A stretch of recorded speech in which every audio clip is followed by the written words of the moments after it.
It's so wonderful to be with you this afternoon in the city of Selma, to be here on the 61st anniversary of the Selma Bridge crossing, and to remember the incredible legacy that has been left and placed in our hands to carry forward. This week has been a heavy week. It's been a heavy week. The memorial service for Joanne Bland was this past Wednesday. And on Thursday, Dr. Bernard Lafayette passed. And so we remember them even as people are flying in from Chicago from the memorial service for Reverend Jackson. It has been a hard week. And yet we know the spirit of these peaceful warriors for justice and peace and equality carry forward whenever we take up that work together. And this session today is called History is Now, because whenever we're in the present, we are shaped by the past, and its echoes remain with us. And the question is, what will we do with it? What will we carry forward? What will we relinquish for this moment, this time, when so much is at stake for our nation? My name is Noelle Damico, and I'm so pleased to be the Director of Social Justice at the Worker Circle, a Jewish social justice organization with more than 200,000 people in its activist community across the United States. And I'm so glad when I look out to see so many friends from Selma and so many organizations represented, from the League of Women Voters to Common Cause, to many others that are in the House right now who commit every day to work for human equality and for our democracy. It's good to be in this fight together. Today we're going to hold a conversation with three wonderful panelists.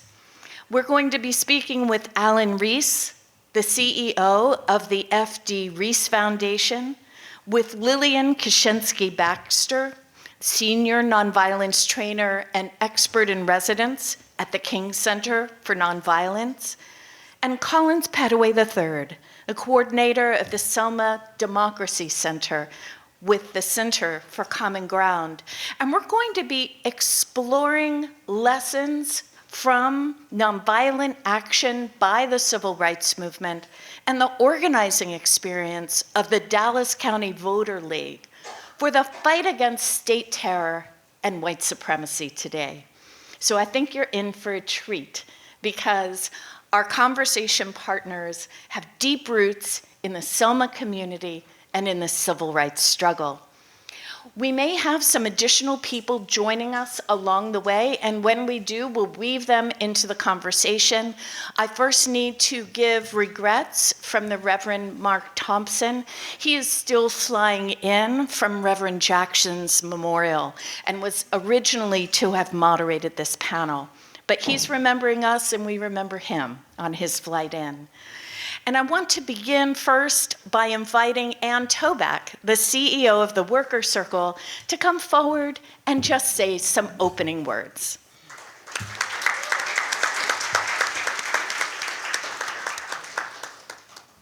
Hi, I'm so proud to be here with all of you. It's incredible to look out and be in this historic courthouse, in this historic courtroom, sharing knowledge and remembering history, and also thinking about how that history inspires us today. The Workers' Circle was founded in 1900 by activists who were escaping violence and oppression in Eastern Europe, and they came to America seeking democracy. The democracy they found in America, like today, was not the democracy that was promised. It was not a multiracial, multicultural democracy accountable to us all. And our founders quickly organized to fight for the rights of everyone. they had been the recipients of state-sponsored violence in their homelands, in Russia, in Poland, in Ukraine. And they came to this country and found a lot to do. One of their earliest alliances was with the Black community, because they quickly saw, they saw what was being experienced by the Black community in the United States was exactly the violence and repression that they had fled from. And they knew in their bones that nobody's free when any group is being oppressed. So we've been partnering as allies, as activists since 1900. And 61 years ago, we were here today. We were here in Selma to take on the march across the bridge and to Montgomery, and it's truly, it's so meaningful for us to be here now. So on behalf of the Workers' Circle, we're continuing the fight of our founders for a multiracial, multicultural democracy that represents all of us, the democracy that the United States promises but has yet to deliver. And we know that the way we're going to achieve it today is the way we achieved the civil rights victories 61 years ago, in community, supporting each other, and collectively demanding what the country and the democracy that was promised to us. So I'm ready to listen and learn and be inspired and take what we have today onto the streets tomorrow and in the next year to come, because there's a lot for us to hope for and achieve, and being here together is really the beginning of that. So thank you, and see you on the front lines.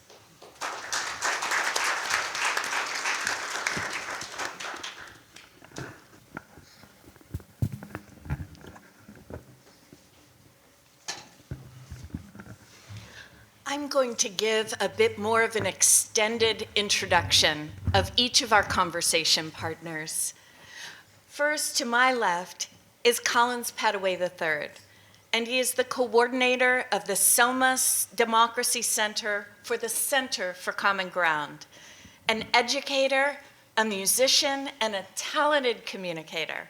Mr. Pettaway is the founder and senior consultant of the Pettaway firm, LCC, and he also consults with the Workers' Circle to create our Selma Immersion each year. An active member of the Ebenezer Missionary Baptist Church and a public educator on the role of Selma's Courageous Eight in the fight for voting rights, join me in welcoming Collins Pettaway III.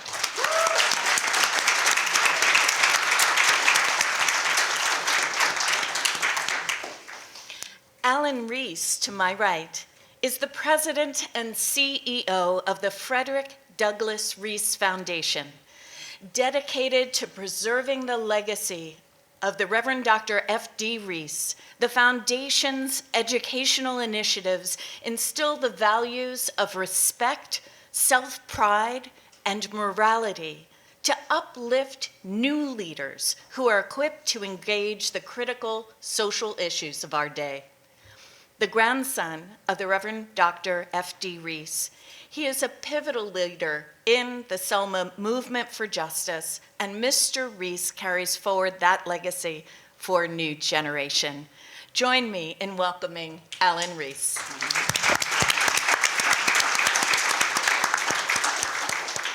Dr. Lillian Kshensky Baxter is a senior nonviolence trainer and an expert in residence at the King Center for Nonviolence in Atlanta, and also a scholar in residence with the Workers' Circle. A child of Holocaust survivors, Lily Baxter has been at the forefront of social change since her first anti-fascism march in Paris at the age of 3.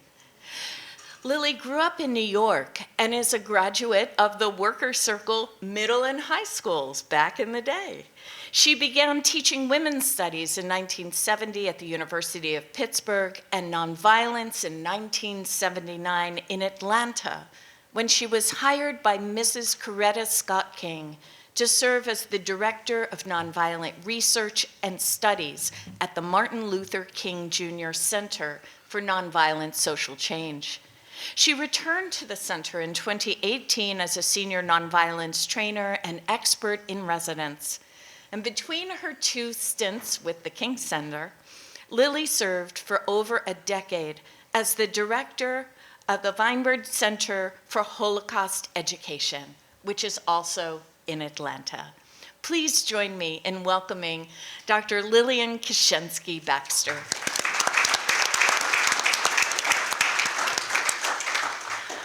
So instead of doing a traditional talking head panel, we are going to hold a conversation today.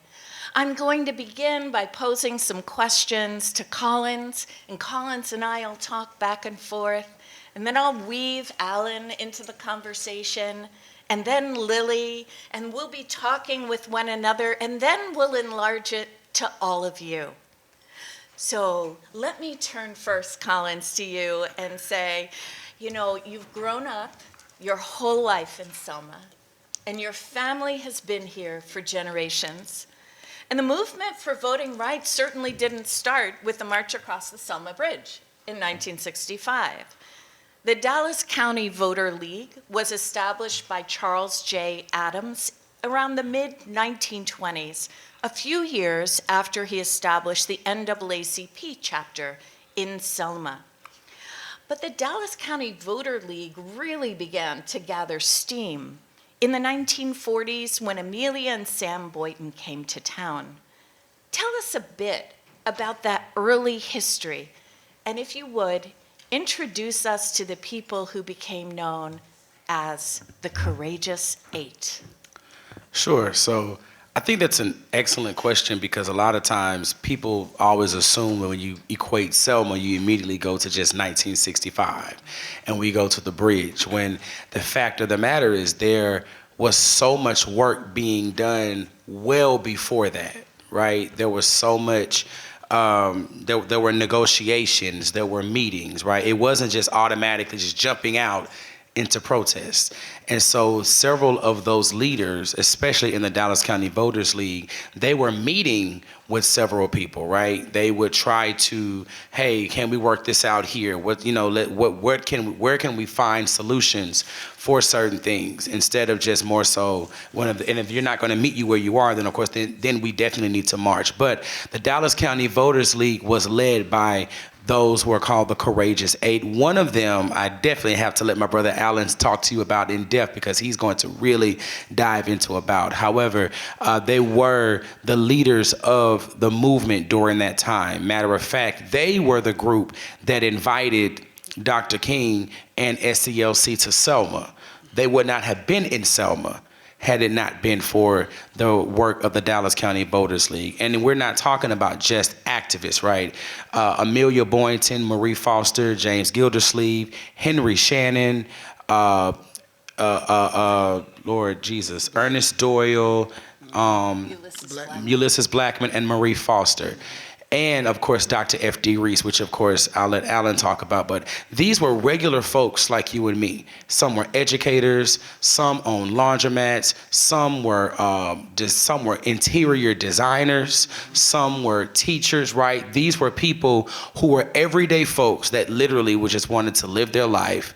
However, they realized that it is not fair that Black people were receiving a quality of life here, whereas everybody else was receiving better. I know one of the things that I love that I've heard Dr. Reese share is a story about what happened in 1961 with the Teachers March.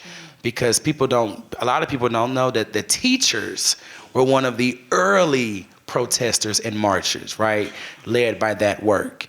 And so during those early times in the 1950s and 1960s, there was risk involved because there were no cameras. Everyone talked about what was happening in Mississippi, and everyone was talking about what was happening in Montgomery and Birmingham, because if you remember in 1955, that was after Rosa Parks had gotten arrested and brought all of this notoriety of what was, because of the Montgomery bus boycott, the involvement of NAACP, and Dr. King. However, little old Selma, we had our own, there were our own struggles, because at that time, because remember, we had the right to vote, but there were laws put in place, Jim Crow laws, black codes. Those laws were restricting us the right to vote. So you could go to the polls, you could go to the courthouse, this courthouse, and decide you want to vote. You want to register to vote. And someone says, well, okay, sure, here's the paper, but first, I need you to tell me how many jelly beans are in the jar, right? There were so many minute things that they would use to disqualify you from getting the right to vote. Oh, okay. So if you can't do that, then you're disqualified from the right to vote. They were finding these little small things to try to disqualify you. Little hint of the times we're living in now, right? Unfortunately. And so one of the things that I love about growing up in Selma is the vast history of where we are, because it was never just one person. There are so many different names and so many different people. We talked about, Noelle mentioned, you mentioned earlier, Dr. Bernard Lafayette, who recently had passed. And a lot of people don't know that the night that Medgar Evers was killed, which was the same night that there was another attempt assassination in Georgia on Dr. King's life, he was the third person in Selma. It was a triple assassination attempt that took place. But Medgar Evers was the one that ended up getting killed.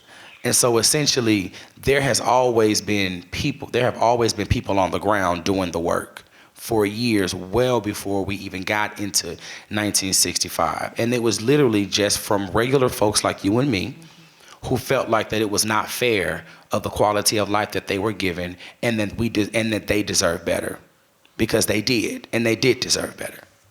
I'm so glad that you're talking about the Teachers' March. And there was a march of teachers, there was a march of undertakers. Mm-hmm. There were a number of different professional cohorts who risked a great deal stepping out, because they could lose their jobs for doing that. That's right. And this was some of the earlier work that we don't always think about when we come to Selma, which is one of the reasons we're so grateful to have Collins and also to have Alan Reese with us today. Mm-hmm. And Alan, look, your grandfather, second to none in terms of his activities as part of the Dallas County Voter League and over at Ebenezer Missionary Baptist Church. And tell me a little bit, let's start with the kind of man he was. Let's start a little on the personal level, because I think sometimes figures become so large, they become these heroes or heroines, and yet they're ordinary people who did extraordinary things. So tell us a little bit about your grandfather. What a type of man he was. He was a man of faith. And that's one thing about the movement in Selma. They aligned themselves with the Word of God. First and foremost. And they took that serious. Before any mass meeting, any conversation, my grandfather would always say they prayed and they read scripture to get the mindset of the people ready for what was about to happen. We have one of his favorite sayings was, we stood up with our loins cut up out with truth, with the breastplate of righteousness, with our feet sharpened with the preparation of the gospel of peace. That means that they had the word of God with them, and that was their armor. That was their protection. So the skeleton of them, the strength of them was the word of God. So that's who he was first and foremost. Yeah. It's so interesting because faith has played such a crucial role in motivating people's participation in the civil rights movement.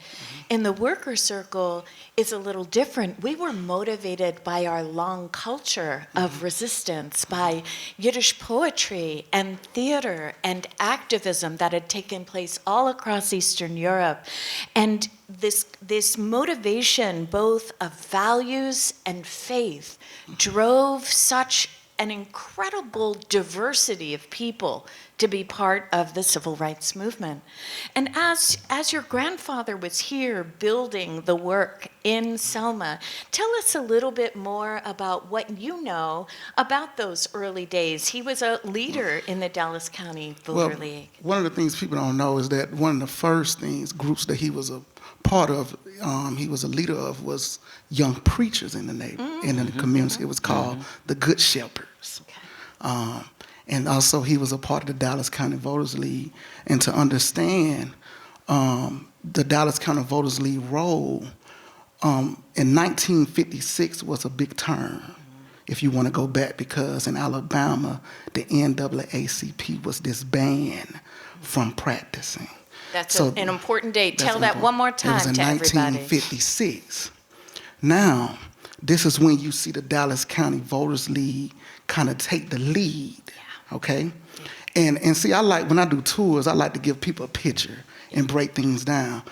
We know the SCLC, and we know the board of directors of the SCLC, Dr. King, president, Abernathy, vice president, and Ambassador Andy Young, he was the treasurer.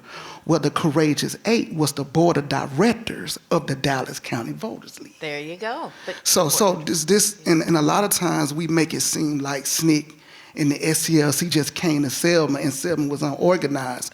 No, the Dallas County Voters League was organized. The Courageous Eight was the board of directors of the Dallas County Voters League that made a decision. The Dallas County Voters League was an organization that individuals could sign up to be a part of. This is why when Dr. King came and SNCC came, you had so many people willing to march because they were members of the Dallas County Voters League. That's right. My grandfather, when he became president of the Dallas County Voters League, it only had 100 members, less than 100 members. And he grew it up under his leadership for over 2,000. oh my goodness. So this is why you see Extraordinary. pictures. Yeah. When you see your pictures of the movement, you see all these people together.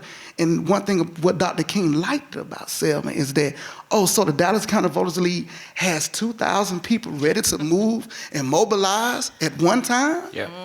So it was It's very right. organized.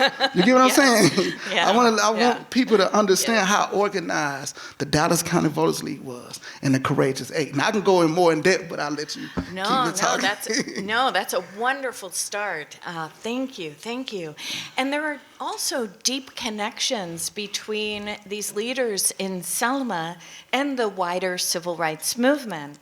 So in 1961, the Freedom Rides were initiated by the Congress for Racial Equality. And most of you have heard of the Freedom Riders, right? And they were testing a particular law, and they were testing it because it had just been passed by the Supreme Court decision in Boynton v. Virginia that interstate passage violated any segregation at terminals. Serving interstate passage was a violation of the Interstate Commerce Act. And so you might say, wait a minute, Bruce Boynton, I've heard of him. That name sounds a little familiar. He was a law student. He was the person that was arrested in a segregated rest stop in Virginia, in a restaurant, and his name is on that case, Boynton v. Virginia. But hang on, didn't we just hear that name? Who else has that name? Anybody remember? Amelia Boynton. Right? Amelia Boynton. This is Amelia Boynton's son. Mm-hmm. And so when the Freedom Riders were testing that, this was also testing at the heart of Selma because everyone was watching, right? So who were some of those Freedom Riders on that trip? Well, one was the young John Lewis. Another was Bernard Lafayette.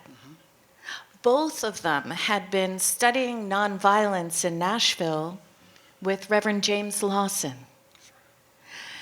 And with an incredible sense of purpose and conviction and courage, they signed up to go on these freedom rides. And the Workers' Circle has brought a delegation of 61 people for the 61st anniversary. We're so happy about that. And among us are 26 young adults. Some are in college, some are recent graduates, all are under 30. And some of you are the same age that John Lewis and Bernard Lafayette were when they made that decision to board a bus and to test this decision. Now, when people heard about these freedom rides at first, initially excited, but then as you think about it, you realize they were potentially riding to their death. Lily, talk to us about the freedom rides and what that particular effort of nonviolence demonstrated to the nation and even to the civil rights movement itself.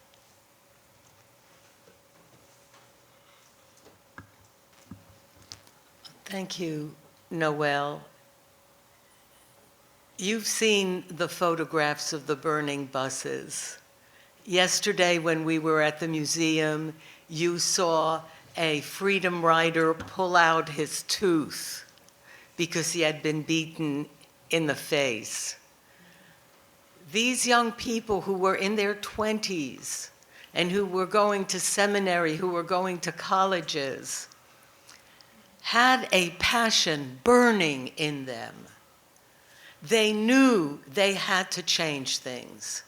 They felt it in their very beings and were willing to put their lives on the line. They all knew that when they tried to integrate the Jim Crow South, they were risking their lives. But they also knew that they had to do it to change things. They had to not only dramatize and bring attention to this incredible violation of human dignity to the world, to the United States, to the Supreme Court, to the president. And you know, ultimately they did. It was President Kennedy who went to the Interstate Commerce Commission and said, you must end segregated public facilities in the bus terminals. You must end segregated buses. And I'll leave it at that. I'll leave it at that. Yeah. I know a lot of the young people were asked if they would actually write a letter home in case they were killed on the way. And that drives it home to me when I think about that. You know, my son's 19 and I think about him having the wherewithal to write that. That's what I was going to say. Yeah. I was going to remark on the young women who put their names and contact information in their brassieres, anticipating that they would be beaten and unconscious. And they were willing to do it. The profound commitment that these young people demonstrated sparked the conscience of our nation in a way that we hadn't seen before. And here in Selma, of course, the Freedom Ride, they stopped in Montgomery. And there's a memorial now that has been set up in Montgomery. And if you haven't seen it, I invite you to check it out. But that is where Bernard Lafayette, may his memory be for a blessing and a revolution, and John Lewis, may his memory also be for a blessing and a revolution, were beaten within an inch of their lives. So not so far from here, 1961. And if you knew these folks, John Lewis, Bernard Lafayette, they had a twinkle in their eye, didn't they? They were gentle, soft-spoken people. They had a sense of humility. These are the heroes. These are our heroes. So Collins and Allen, thinking about that moment, the Freedom Ride has just come into Montgomery. The Dallas County Voter League has been organizing and growing. And tell us about the impact of that moment on the Selma community, and in particular, on the organizing of the Dallas County Voter League.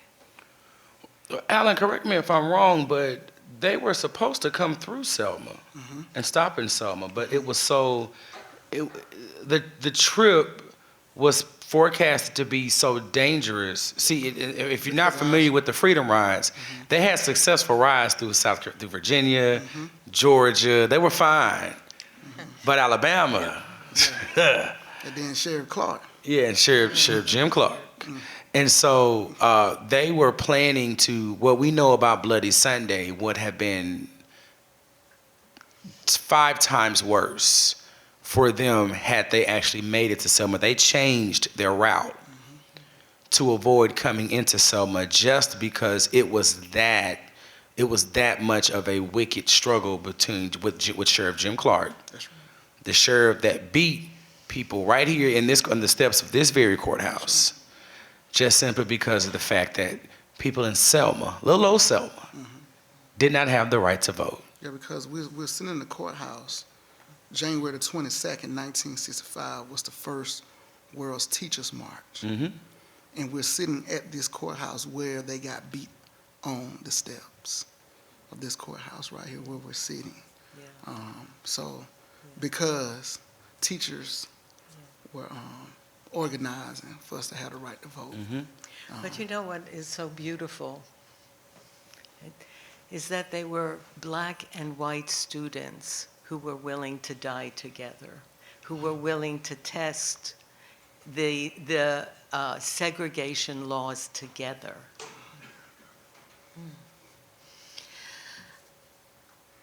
In 1964, 4 days after Congress passed the Civil Rights Act that prohibited discrimination in voting education and employment, then SNCC chairman John Lewis led 50 Selma residents to this very courthouse on July 6th to try to register. All 50 were beaten and arrested, and they were denied the ability to register. Days after, Judge James Hare issued an injunction forbidding 3 or more people to meet in public in support of civil rights. So folks had to go underground. What kind of impact did that ruling have on the really careful and sustained work of the Dallas County Voter League? Yeah. Well, I was just going to say, I think this is where we see the church and the churches began to step up, right? Yeah. So when, and that's when we saw in Selma, we had what was called mass meetings. On Thursday, this past Thursday, there is a mass meeting reenactment that takes place that kicks off the Jubilee weekend here in Selma every Thursday. However, mass meetings were actually held that brought people together. So of course, on the outside, it was called mass meetings, essentially to sort of kind of bring the people together, but they were strategy sessions. And they were discussions on what the next steps look like. But to answer that question as a whole, this is where we see the churches, they were willing to risk their congregations, the First Baptists, the Brown Chapels, the Ebenezers, the Tabernacles. We have so many historic black churches, even the smaller churches you don't hear about, Ward Chapel, Clinton Chapel, Green Street.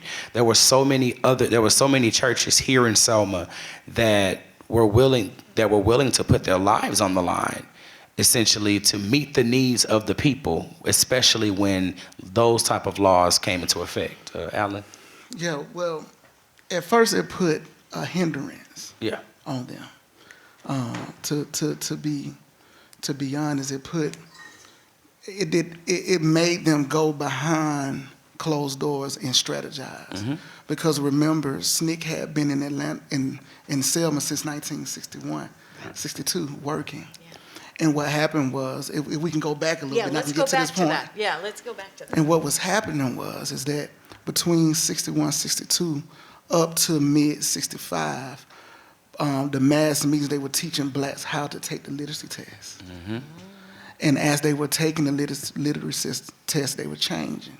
So when John Lewis now did go to the courthouse, when SNCC did go to the courthouse in 64, this is when you see the Dallas County Voters League and Courageous 8 begin to talk about inviting Dr. King. Yep. Yeah. Okay. Yeah. This is the timeline that put and they were able to have that conversation because the injunction. Okay? Because remember, when my grandfather wrote Dr. King to invite him, because he had to be invited to come. He just couldn't come. He had to be invited.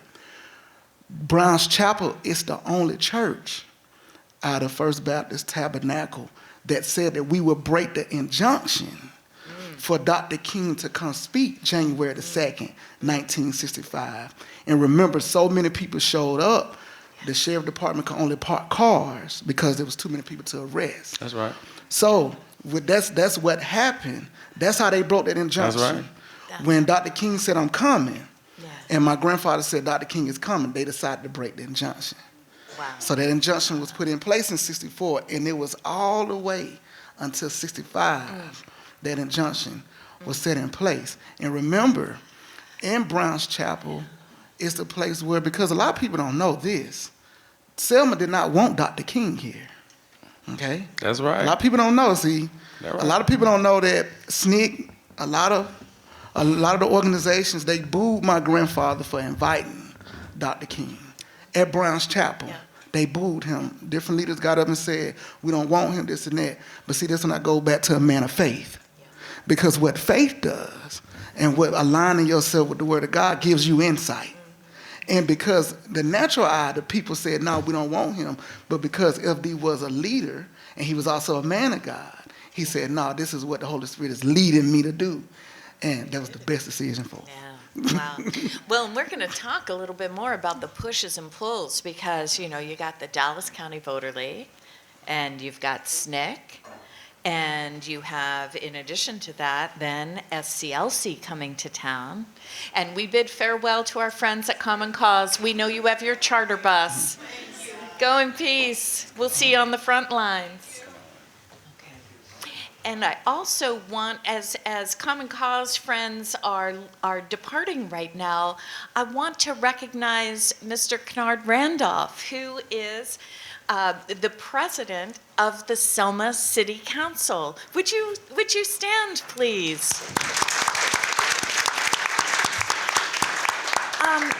This is actually, if I know you just were able to walk in, but if you're feeling it and might be willing to come to the mic and just give us a welcome from Selma, this is actually a perfect moment in our program. Come on forward. Thank you.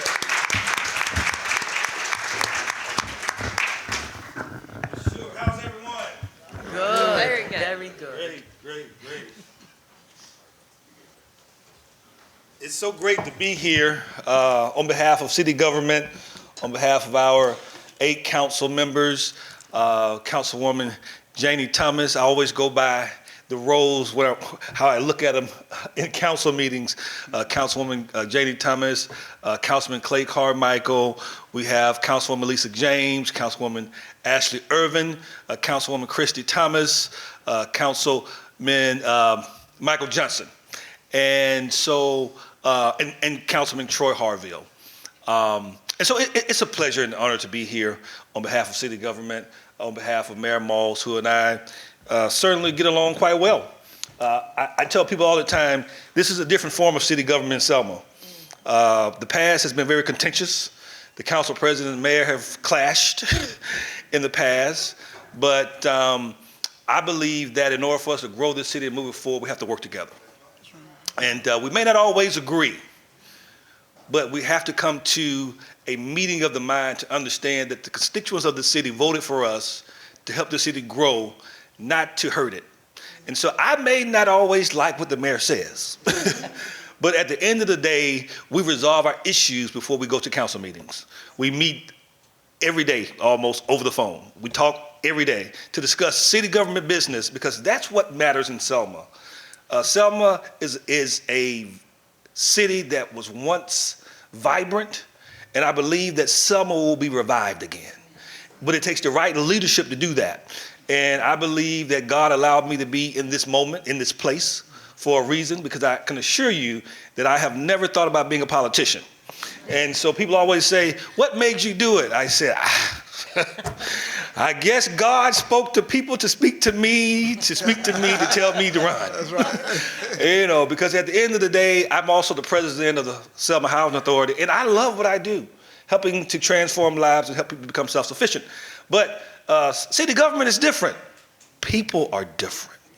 You know, people expect you to work miracles, you know, out of nowhere. You know, I'm not Jesus. But I will say this, and I'll sit down. I'm grateful for you all being in this room. I'm grateful for a city that has transformed a world. I'm grateful that the movement started here. The shoulders of giants that we stand on. I see Dr. F.D. Reese's son in the audience. I believe that his dad was so instrumental in helping me flourish and grow as a young man, going to Ebenezer Missionary Baptist Church and hear him preach on Sundays, and seeing him direct a Messiah choir and just love all the things that he loved to do as a pastor and a singer. And Selma cultivated the man that I am today. And so I thank Selma for not only transforming the world, but transforming lives in young individuals. I see someone who I went to high school with, Tamala, back there. Raise your hand, let me see you. You know, help transform lives. She lives in Birmingham. And so one thing about Selma is that it may have took a plummet, but the people of Selma never plummeted. The people of Selma have never died. We're still strong, we're still vibrant, and I believe that no matter where we are, Birmingham, Atlanta, wherever we are, I believe that we can come back together to grow the city, and we don't always have to live here to help it, but we always have to work together to help it. And so with that being said, I'm going to continue to work with city government. I'm going to continue to work with every council member, every partner, every constituent in this city to help it to be the queen city that it is. So thank you for the opportunity. Thank you.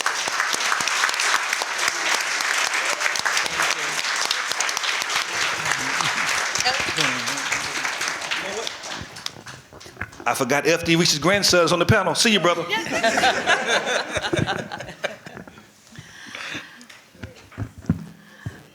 So I want to go back a little bit, if I can, Alan, because you rightly said, well, we got to talk about what SNCC and Dallas County Voter League were doing. And upon the invitation of Mrs. Amelia Boynton, Bernard Lafayette and his wife, Colia, came to Selma on behalf of SNCC.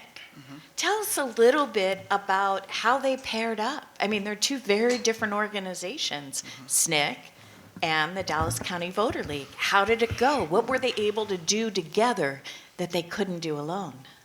Well, let's be honest, SNCC, their job was to galvanize the young people. Yeah. So they had relations. They knew how to talk and communicate with the young people to galvanize them. And that was SNCC's job. Sometimes we as, I'm not going to say old, let's say elder or seasoned. Watch it now. Sometimes we can't relate. So we have to bring individuals in that can relate so people can get an understanding so they can work together. And I believe that was a good part of what SNCC came to do, and it worked. It worked. It worked for a period of time. It did. It worked for a period of time. It really did. It certainly did. Did you want to jump in anywhere? No, I think Alan definitely hit the nail on the head, right? Because what we have to recognize, especially even now, is that you have to look at the strategies of what worked what worked then and what works now. And what worked for SNCC then, we can absolutely look at it, but we also have to take a look at what the world and what we're dealing with now. We have to pay attention to the changes and the nuances, right? Because history can teach us how and can give us the blueprint, but we still have to come up with the strategies on how to deal with some of the things that we're dealing with. So, as organizing is heating up in Selma, we have the Dallas County Voter League, we have SNCC, and now Dr. King's been invited into the mix, and we've got SCLC. Now, anybody in this room spent more than 5 minutes working in coalitions related to social justice? I think you know where I'm headed next. We may share a goal, but there are often real differences in strategy and tactics, even if the goals are shared. And this is a question to any of our conversation partners who may wish to respond. What were some of the pushes and pulls inside the movement? And how were the people of Selma able to stay in the lead of decision-making amidst national attention? Well, I would say it was always push and pull. My grandfather always said he always found himself being a mediator.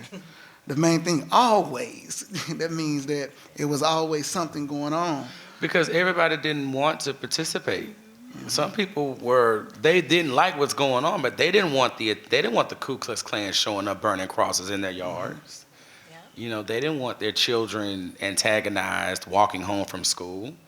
So they didn't want those problems. It was, okay, this is happening, we don't like it, but I don't want my name out there. And so how do you? Well, you got to remember this. Yeah. On the Teachers March, Mr. A.J. Durgan was my grandfather's teacher. Yeah. So my grandfather was leading his teacher because that generation was they kind of created that type of pushback.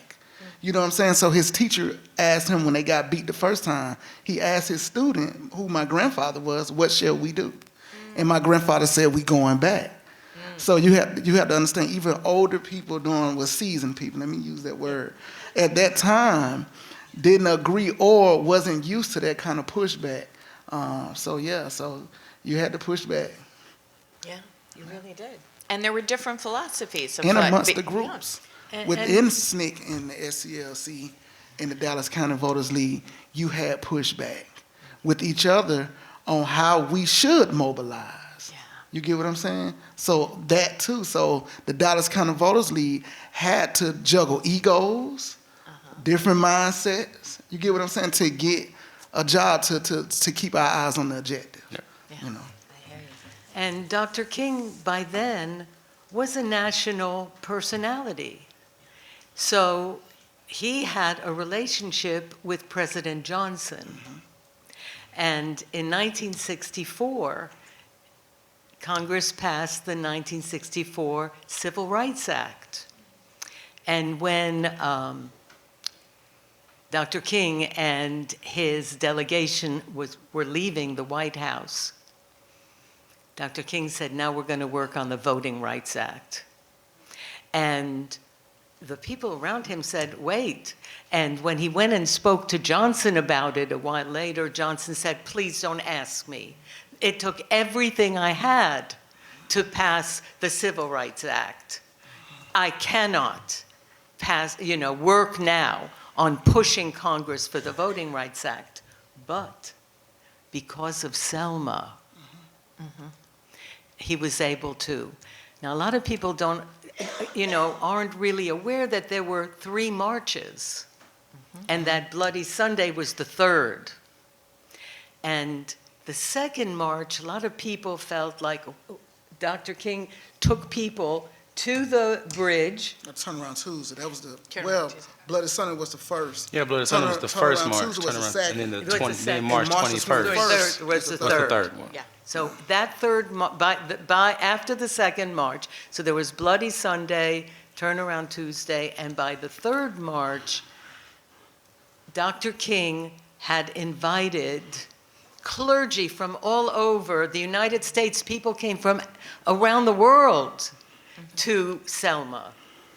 Yep. And those are the pictures you see, you know, of Dr. King and the lay and Abraham, you know, Joshua Heschel and a full delegation, which then is replicated over the years and over the years. So soon it was, you know, President Obama and the big, you know, groups to this very day. I'll be very interested to see tomorrow's march, but it'll have that same feel.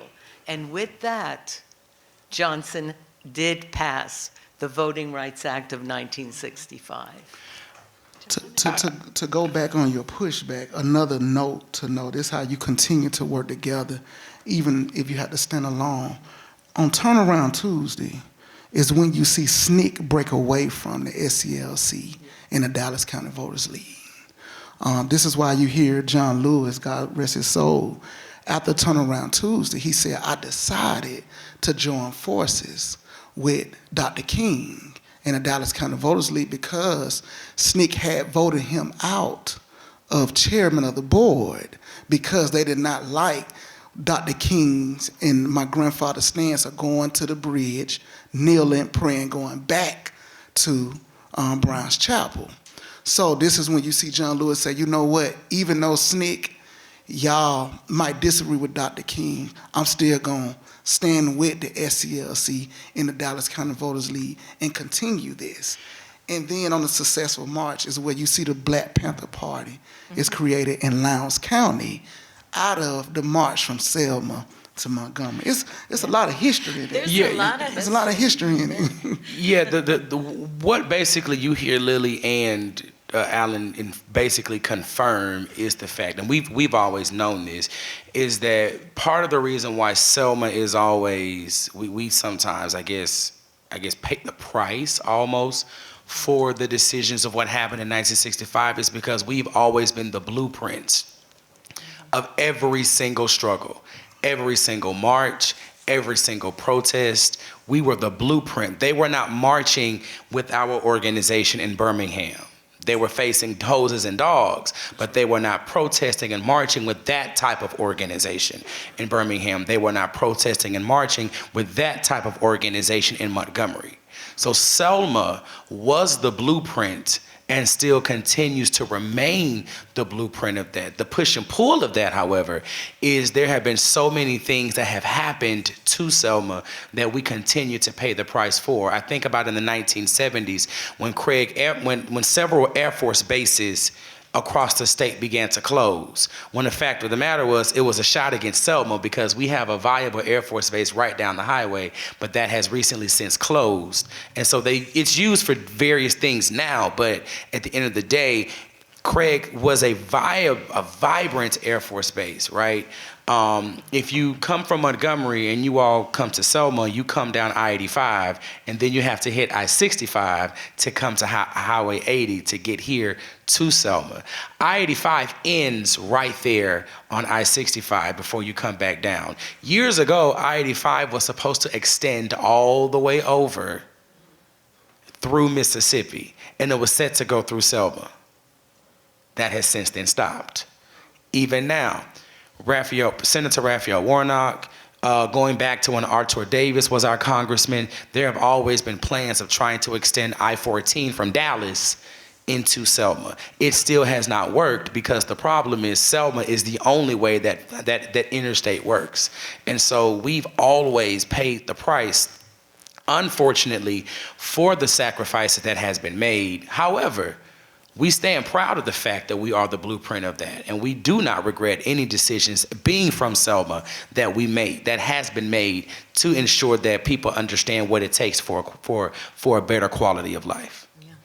So, I want to go back to Jimmy Lee, and I want to go back and think about the decision to march, because Jimmy Lee Jackson was killed following a night march organized by the Reverend C.T. Vivian in nearby Marion. And they were marching from a church over to see James Orange, who was a SNCC worker who had been working to register people, and he was in jail. And the plan was to march and then march back. And they did it at night, which is, it's a scary time to march, right? That's when the Klan could operate unfettered in many ways. And so a nighttime march required extra courage and determination, and on that march was Jimmy Lee and his mother. And following the march, police, as they were marching back peacefully, attacked the marchers. And Jimmy Lee Jackson's mother ran into a nearby store, and police followed her, and Jimmy Lee threw himself between police and his mother and was shot dead. And James Bevel was extremely and understandably angry, as were so very many people. And at one point he says, we're gonna carry Jimmy Lee's body from Marion all the way to Montgomery, and we're gonna lay it on the steps of the Capitol. And there was a lot of pushing and pulling, because there was also the need to respect his body and the passing.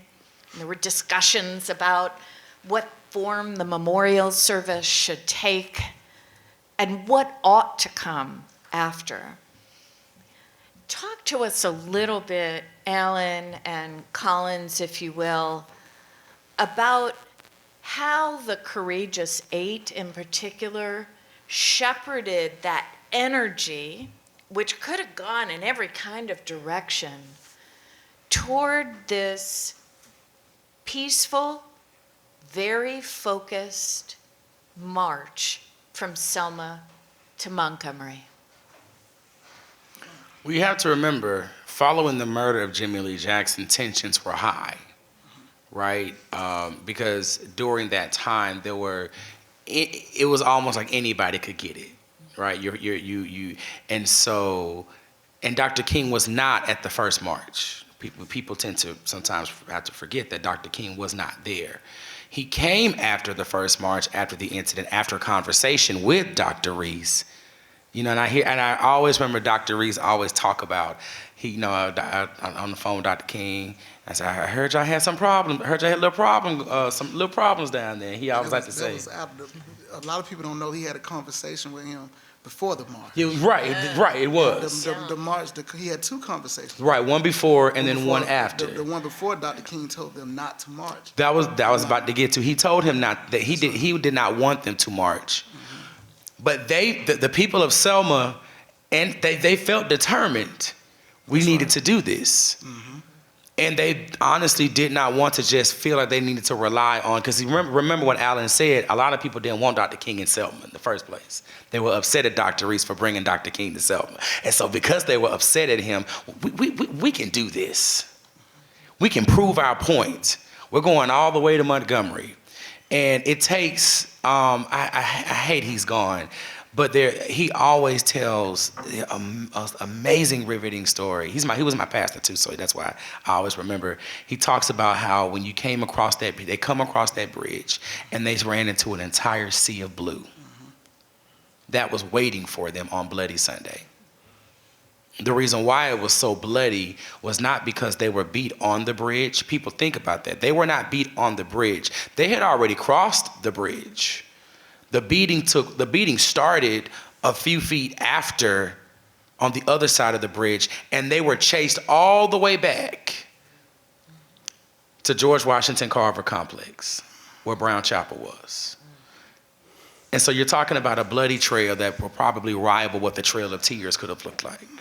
And so in that moment, right, and you had people, children, teenagers were out there, Joanne Bland, Linda Lowry, so many other foot soldiers were out there they were out there that day because at that time, parents, they wanted their kids to be involved in the movement. There was this want to know what you're fighting for, especially because you want your child to have a better quality of life.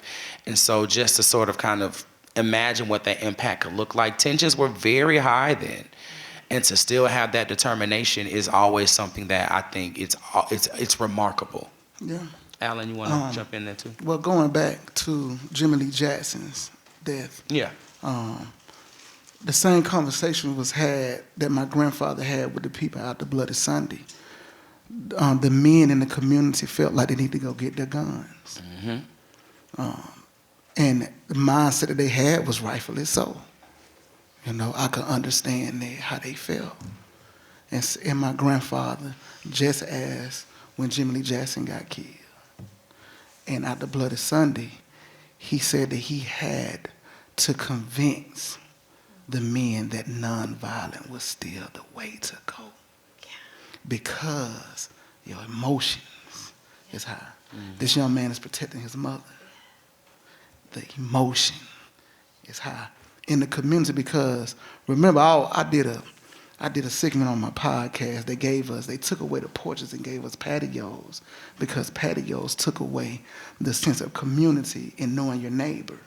See, porches allow us to see our neighbor in the morning and talk to each other. So you got to think about a community who knew each other, who lived with each other, who went to church with each other, and this young man has gotten killed. Your emotions is high. Repeat that metaphor again, because I think that needs to be said again. They took away the porches. They took away the porches and gave us patios. And gave us patios in the back. And patios in the back. And locked us and took us from our people. They took us away from the people, man. That's remarkable. It was done on purpose, by design. But going back to that, yes, the emotions were high. So that was the atmosphere at the time. And to convince the men of the community, look, we still have to be nonviolent and keep our minds on the objective. The role of nonviolence in this and how hard it was faced with multiple challenges, right? So then the challenges, Dr. King is trying to make a decision on Turnaround Tuesday. Nobody knew he was going to turn around. It was just Tuesday, right? And they're marching to the bridge. And he had to make a choice at that point because they had not received permission from the federal judge that they were allowed to march. Right decision. Right? The decision that was made was a logical, adult decision. This is the difference between the Dallas County Voters League and the SCLC and SNCC. Sometimes young people don't understand what we're doing as adults and leaders. Yeah. So Dr. King turned around. So they marched to the bridge and they turned around and went back to Brown Chapel. A lot of people were very unhappy with that decision. But then when the judge finally granted permission for the march, the call went out far and wide across the nation, and people came from all corners. That's an important point. The reason why the call went out was because Bloody Sunday was televised. That's right. If March 7, 1965 did not have any cameras, we would not be where we are right now. I just want that to be known. Well, Collins, it goes back, like I tell people how I break it down to them is, this is the reason why they invited Dr. King, because Dr. King would be that guy that would have 100 million followers on Facebook and Instagram today. Yeah. That's just real talk. You know what I'm saying? He brought the cameras. That's right. You know, so. Well, we think about the role of the cameras today, right? Documenting the violent abduction of immigrants in Minnesota and all across our nation right now, the role of cameras, the role of documentation, the role of the media. Now, the media today is pretty different than the media was back in 1965, right? So the fairness doctrine is long past. That was done away with in 1989. News can now be entertainment. People don't watch the same 4 channels, so there's not a common lexicon now. And so we have real challenges around this for today. That's right. What are your thoughts about that? I know you're podcasting and you're in that communication zone, all of you. How should we be facing the challenges that we face today? What are ways that we can bring the cameras forward? I'll let you go first on that. Oh, It's my your goodness. area. I tell my students all the time, especially when you have these, when you record something, when you post something, when you see something, to be mindful to know the whole story before you say it, before you see it, right? in graduate school, when I was studying for my master's, we learned about what was called Web 2.0 society. And in Web 2.0, what was different from what was, where we always knew who the producers were, the news stations, the radio stations, the magazines, and the books. That was it. In Web 2.0, you've got news stations, radio stations, blogs, journals, websites. Anybody can create a website. Anybody can create a blog, podcast, right? And so now the producers can also be the consumers, and the consumers can turn into the producers. And so you have to, in this society, especially with us using our phones all the time, you have to know exactly what is actually what. In some cases, I remember there was a recent, I forgot the situation that happened not so long ago, and people were posting videos of the destruction that was happening in I forgot the name, I forgot where, but it turned out that a lot of those videos were either AI produced or they were sensationalized or old videos, right? And so we, as a society, now have to have the discernment and the wisdom to know what is really happening, and also to understand where our sources are coming from. Because everybody is, sometimes when people like to give their news or to give their story, they will always say it from a point of view. And so again, I'm grateful for those who've been able to catch cameras when it came to George Floyd, when it came to the body cam footage that we had to force to get for Breonna Lewis, right? Sandra Bland. So many people who have lost their lives, who may not have gotten justice had there not been cameras. However, keep in mind that there is still a responsibility that we have, because what happened to them can easily happen to us. And we have to know how we need to react in those moments, because then you don't want to be the person that where you put out some sort of false information or false pretense of what is actually happening. And so there's an extra layer of responsibility that honestly we have, as podcasters on the radio I'm on the radio every Thursday. We have to be sure that we are operating in truth, but also in wisdom with that truth, to ensure that people are able to take in the information and for what it is, not for what we want people to say, because you deserve the right to formulate your own thoughts and opinions about what happened or certain situations.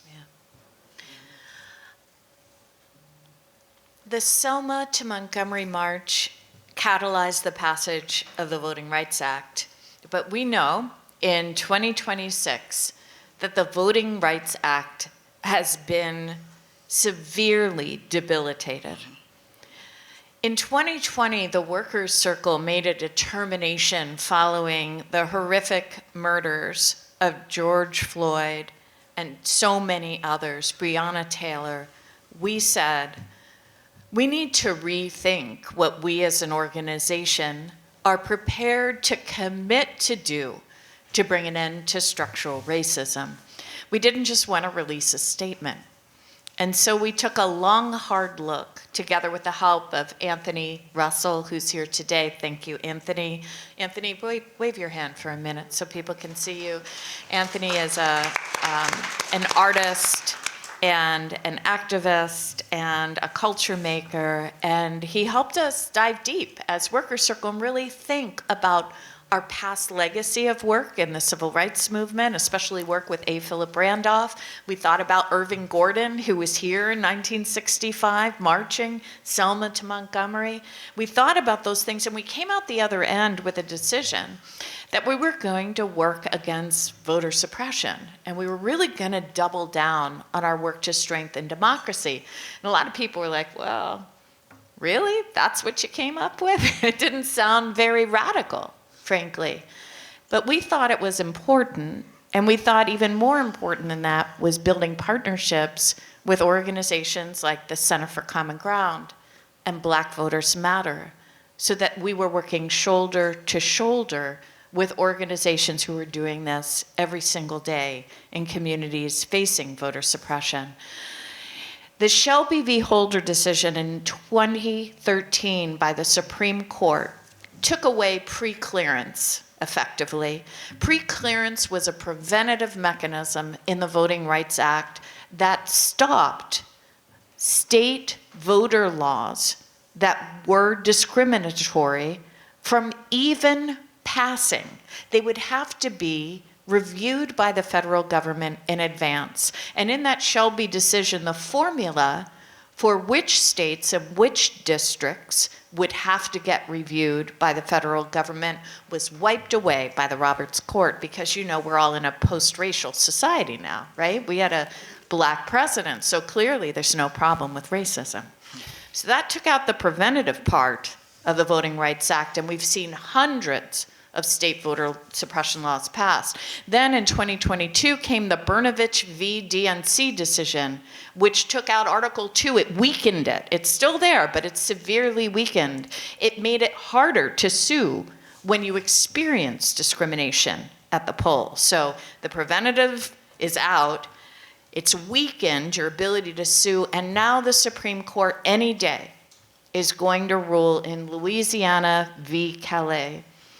And those of you who were with us last year in this very courtroom, remember our entire presentation was around the creation of CD2, Congressional District 2, right here in Alabama, and how Omega Phi Psi and the League of Women Voters and the Center for Common Ground worked shoulder to shoulder to reach black voters and empower them and to elect for the first time people who truly represented what they valued and were interested in. All of that is at stake right now if the court decides wrongly. Collins, I know in your work, both with the fraternity as well as with the Center for Common Ground, you're looking at how do we fight back against voter suppression today. Say a little bit more. Bring us up to date with the current fight in Selma. Sure. Well, first of all, we need to actually acknowledge the fact that voter suppression is real. Yes, it is. That is the very first thing that needs to happen. Because, I hate to say that, because there are people who believe that voter suppression is not a thing. They believe that, well, yes, we do need to have IDs. And while it's great that your state has a law to ensure that people who are not voting, because people are saying, well, we don't want X, Y, and Z or illegal immigrants, that and the third voting. And the fact of the matter is, the percentage of fraudulent voters, especially in the state of Alabama, are less than 1%. Less than 1%. Our Secretary of State just a few months ago proudly proclaimed that we were able to finally investigate and find out those who had been fraudulently voting in our last election. And it was just 85 people. 85 people out of thank you so much, Council President Randolph, 85 people out of a state of almost 10 million, right? And so, smaller than a drop in a bucket. Smaller than a drop in a bucket. However, to answer the question, one of the things that we had to take a look at in our area is what is actually keeping people from going to the polls, because unfortunately what makes our turnout numbers so low. Part of the reasons, one of the issues that we find is the lack of access. One of the things that has happened over the last couple of years in this state is our governor has shut down, not just this governor, but also the previous governor before her. They have shut down several DMV offices in several places within the state. And unfortunately, the majority of those DMV offices were in the rural parts of Alabama, what we call the Black Belt. For those of you who are not from Alabama, the Black Belt is a series of about 17 to 18 counties from the central part of Alabama, all from the east, covering all the way into the west. Essentially, the Black Belt was called the Black Belt years ago because of its rich, dark black soil. However, it is also known as the Black Belt because essentially that's where all of the black people live. Most of us, anyway. And because we are, and an unfortunate trade-off of that is we are the poorest areas within the state of Alabama. We are the last areas where we receive resources. We are the last areas that always receive lack of access. So much so to where, and I think I mentioned this in the forum last year, when I had the opportunities to work for our 2020 census as a partnership specialist, one of the issues we encountered that my enumerators kept having to tell me was that there were several places in the rural counties where they were not able to get correct addresses because the E911 office did not have correct addresses for everybody, which affected how the satellites affect your GPS.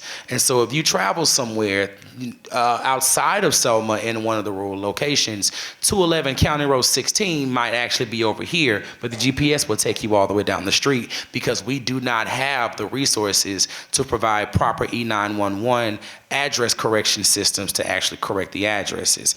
And there are people in several areas who are still getting their mails in mailboxes, in the post office boxes, not necessarily delivering the mail to their homes.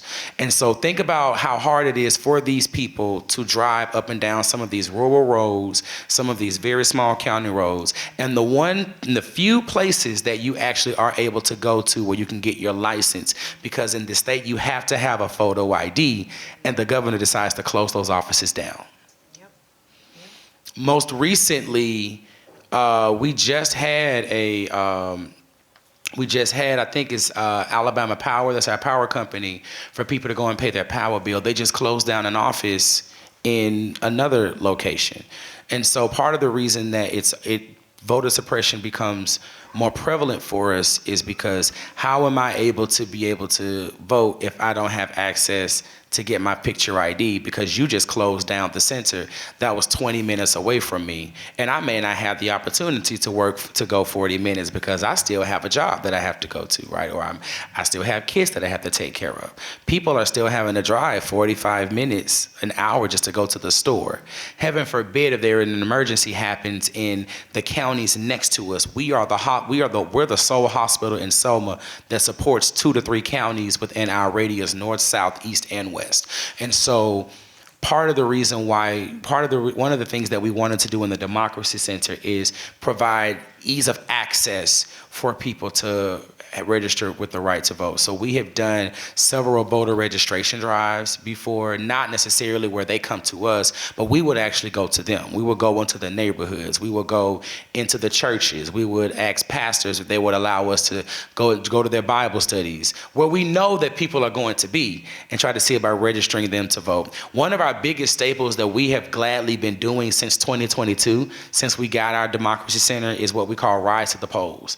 And that's something that we essentially do where we're able to offer people, no matter where you are, if you need a ride to the polls, call this number. We're able to take you no matter where, however way we need to get you there. We're able to try to provide you rides to the polls, so that way transportation is not necessarily an issue that you have to deal with, because that is usually something that we really are harping on. And honestly, for us, increasing our voter turnout would absolutely increase who we vote for and the policies and the amendments that are in place that we can never vote. Because a lot of people don't know that in our last election, I want to say our last governor's election, there was about a $300,000 to $400,000 deficit between the governor we have now and the governor that many people wanted. Well, there were about 300,000 black votes that were left on the table of people who did not vote. Out of that 300,000, over 100,000 of those votes were right here in the Black Belt, for many reasons. And so imagine if we got every single person out to vote. And this is just, and what we're dealing with in Selma is just a small microcosm of the United States. Do y'all know that the United States is the second to the lowest voter turnout in the world? Yeah. Second to the lowest, where we can vote for free, where they don't take you to jail if you're not a registered voter like other countries. And so we have to do what we can to try to fix that. So, yeah. I'm just going to use my right as the CEO and say, so the Workers' Circle has committed to helping 5 million voters across the country find that pathway to overcome voter suppression and vote. And you're saying that there is an enormous number of people who, I'll just stand up, who aren't voting around here. And I want to also, I think what you're saying is it's not simply voter suppression, it's also disempowerment. When people don't believe that their vote matters, they're less inclined. And that is a tactic that's being used against especially voters of color in economically depressed areas. You don't matter, your vote doesn't matter, what the hell do you need to go to the polls? And by the way, we'll put obstacles in front of you, so to get to the polls you have to jump through these hoops if you can. So talk to us as because everyone here, a lot of people here can join us. The Workers' Circle's open to everyone, and we love to organize, and we organize online, so you don't have to be in any particular place. What are there things we can be doing, do you think, to help empower voters that you're talking about? Understanding we're allies, we're not in the community. I think one of the things that we definitely want people to know is that, and you said it yourself, and your vote matters. Several people in our communities, they do not feel their votes will matter. They feel that, well, there's no point in me having to stay home. Well, there's no point in me trying to get out there. I just got off work. I don't need to vote. They're going to vote for who they're going to want to vote for anyway, and it's a hard pill to swallow when sometimes the votes do not turn out your way. I had a run for city council this past summer, and I lost my election by 11 votes. 11 votes. And so imagine, I know 12 people in this room. So the concept that your vote doesn't matter, it's so unfortunate that people feel that way, but it is a reality because of everything that we're doing. And you have to look at people of color, and I take black people for instance because that's where I identify. But when you look at what we have dealt with, right? You had slavery, and then slavery was ended and we went into Reconstruction. Then Rutherford B. Hayes decided to remove the troops from the South and put us right back in the same situation. So the progressive era in the early 1900s for everybody else was hell for black people in the South because they were being lynched every day, right? Then you had Jim Crow. Then we go into segregation. And then in Selma in the early 1990s, during the time when Dr. Reese was principal, they were tracking students, putting students of color in lower tiered classrooms while other students were in the higher tiered classrooms. And this was during an integration period. And so how much more can somebody take before they feel like, well, I don't feel like it's going to make a difference? And so people have been beat. This is not to justify the people who have been disenfranchised at all, but it helps to understand where they're coming from. And then it allows us to approach that more. Yeah, go ahead, Alan. Do you think, I want to think critically right now. Yeah. I want to put myself in a mass meeting in 1960. Oh, yeah. And what they would think. The word says, train a child the way they should go, and when they're old, they won't depart. Do you think that we put enough time in early learning the kids when they're small and teaching them how to vote? Absolutely not. I believe that is the problem. We're not raised to understand how to vote, how voting affects us. Like most people don't know that when you vote for the president and a Supreme Court justice retires or passes away, that the president puts them in, and it goes to a vote to the House and the Senate. Most people don't know that. So are we educating ourselves at a young age in raising kids, like the word say, raise them up to understand how we vote and how things work? I think that's something we should look at. That's absolutely true. That's the big thing for me. I guess I grew up a little different. I didn't start off in public school, although I graduated out of public school. I transitioned into public school from 6th grade because I started off in elementary school, Mac Ray Gaines Learning Center here in Selma. It was one of the few schools where they were actually teaching us about voter education, and they were teaching us about Selma's history. We learned about the Courageous Eight and the Selma to Montgomery March, and we learned that while also taking us on these cruises and trips to Mexico and Canada, right? So not only were we learning about the history of what happened, we were also exposed to, so we know that just because you came out, just because our history comes out of a situation does not mean that you are not capable of going somewhere higher and better.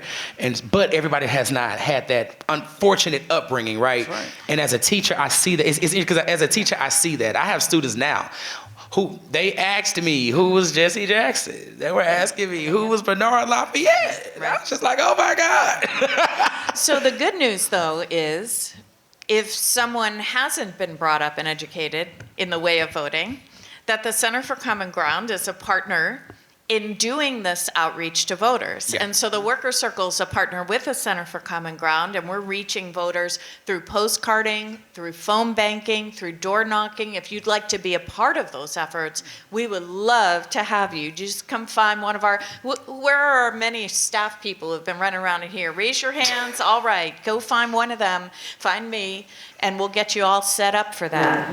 Could I add one more thing? Sorry, you're going to kill me. But I just want to tell you, we had tremendous success with the Center for Common Ground in Virginia in this last election. The Workers' Circle and the Center partnered around Lowndes County, and we saw an incredible increase of voters of color in Lowndes County.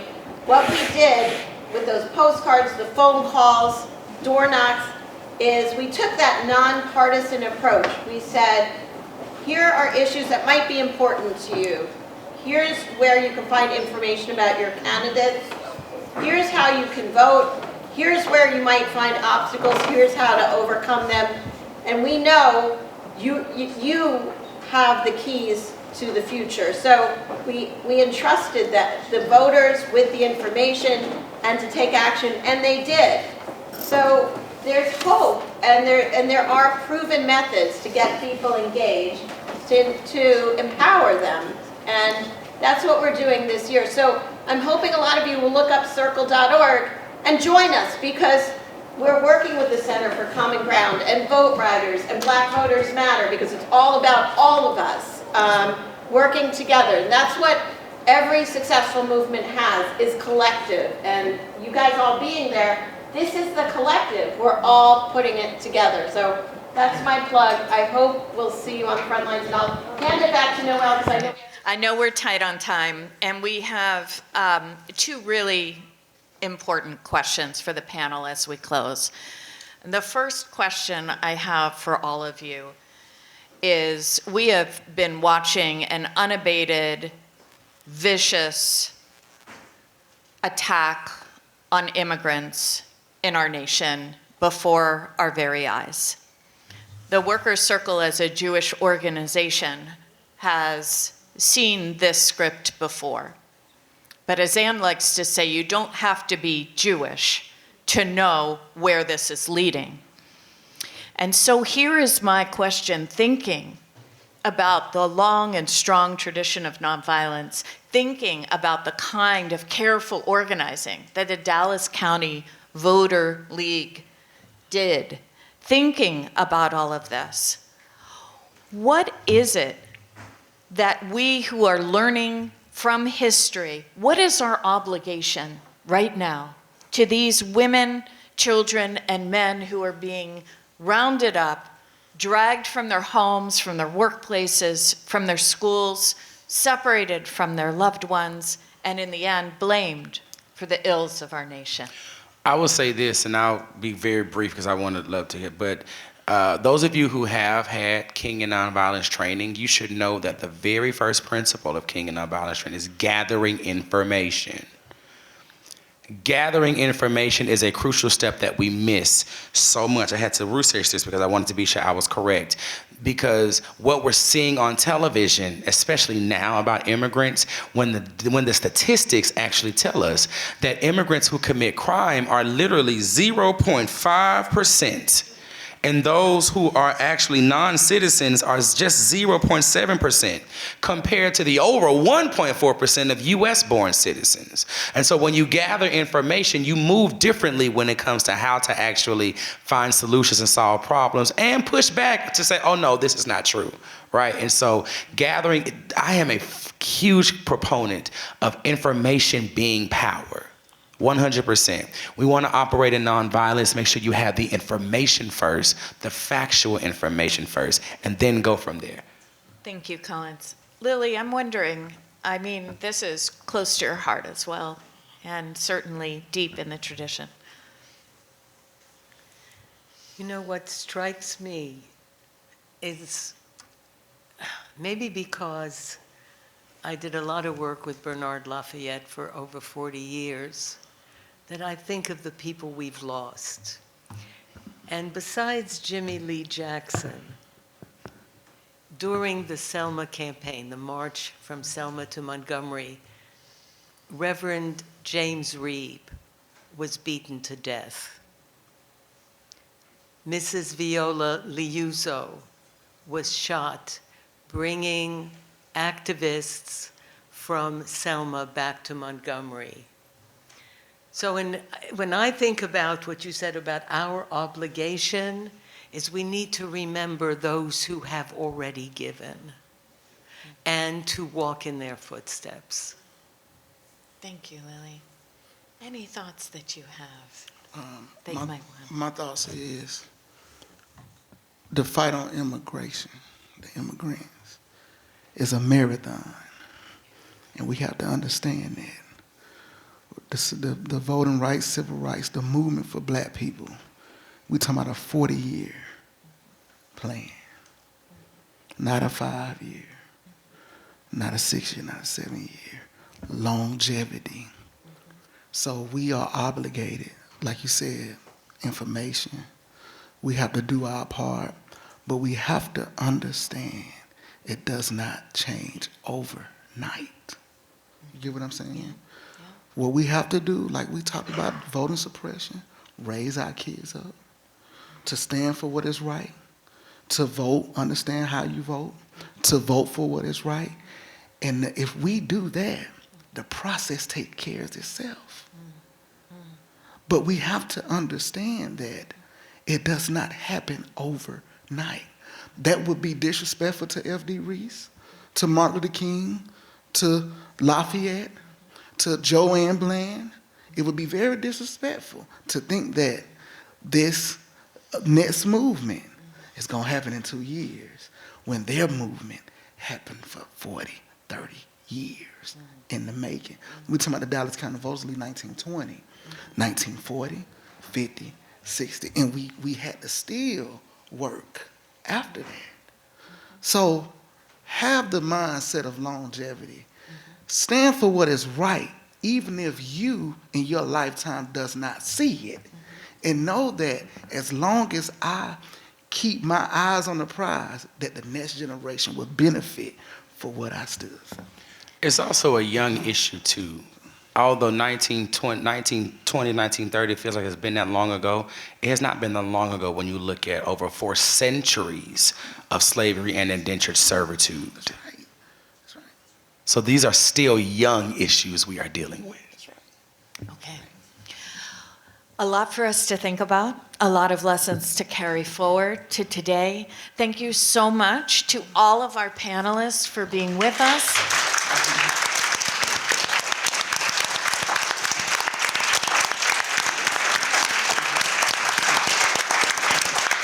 And thank you to all of you for being with us today.